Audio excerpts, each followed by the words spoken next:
Welcome my students and friends. West Bengal joint entrance board তার ওয়েবসাইটে এই মুহূর্তে আমরা রয়েছি। দেখো, আজ 10 তারিখ, অর্থাৎ 10ই জুলাই। এখানে একটা নিউজ বা নোটিফিকেশন দেখা যাচ্ছে, রিশিডিউলিং নোটিশ ANM GNM 2024। এখানে যদি আমরা ক্লিক করি, দেখো সঙ্গে সঙ্গে একটা নোটিফিকেশান এসে গেল আমাদের সামনে। যে নোটিফিকেশানটি আজই প্রকাশিত হয়েছে, অর্থাৎ জুলাই 10, 2024। দেখো, খুব গুরুত্বপূর্ণ নোটিশ যে ANM GNM 2024-এর পরীক্ষা অনুষ্ঠিত হতে চলেছিল 14/7/2024-এ, অর্থাৎ আগামী রবিবার। সেটা রিশিডিউলড হলো এবং now will be held on 4/8/2024, অর্থাৎ 4 তারিখ, অগাস্টের 4 তারিখে এই পরীক্ষাটি সংগঠিত হবে। অর্থাৎ মাত্র 4 দিন আগে বোর্ড সিদ্ধান্ত নিল পরীক্ষা পিছিয়ে দেওয়ার।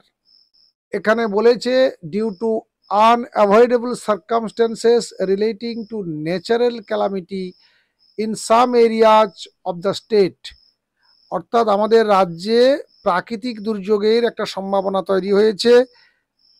14/7/2024-এ রাজ্যের কিছু কিছু জায়গায় এই প্রাকৃতিক দুর্যোগের একটা সম্ভাবনা, ঝড় বৃষ্টির সম্ভাবনা দেখা দেওয়ায় সেখানে ছাত্রছাত্রীরা অস্বস্তিতে পড়তে পারে, বিপদে পড়তে পারে, এই ভেবে West Bengal joint entrance examination board রূপান্ন আজই, অর্থাৎ 10/7/2024-এ ডিক্লেয়ার করলো নতুন পরীক্ষার তারিখ, যেটা হলো অগাস্টের 4/8/2024। অনেকে যদিও মনে করছেন যে GNM বা ANM এর যে প্রশ্ন ফাঁসের একটা গুজব ছড়িয়েছে, সেই ব্যাপারে হয়তো অতিরিক্ত সতর্কতার কারণে পরীক্ষাটি পিছিয়ে যাচ্ছে। যে কোনো কারণেই হোক, এই মুহূর্তে তোমাদের সামনে 3 সপ্তাহের একটা সুযোগ এসে গেল। প্রিপারেশনটাকে চূড়ান্ত জায়গায় নিয়ে যাও এবং পরীক্ষার জন্য তোমরা প্রিপেয়ার হও। পরীক্ষায় ভালো রেজাল্টের জন্য শুভকামনা থাকলো। ভালো থেকো, সুস্থ থেকো। দেখা হচ্ছে নেক্সট ভিডিওতে।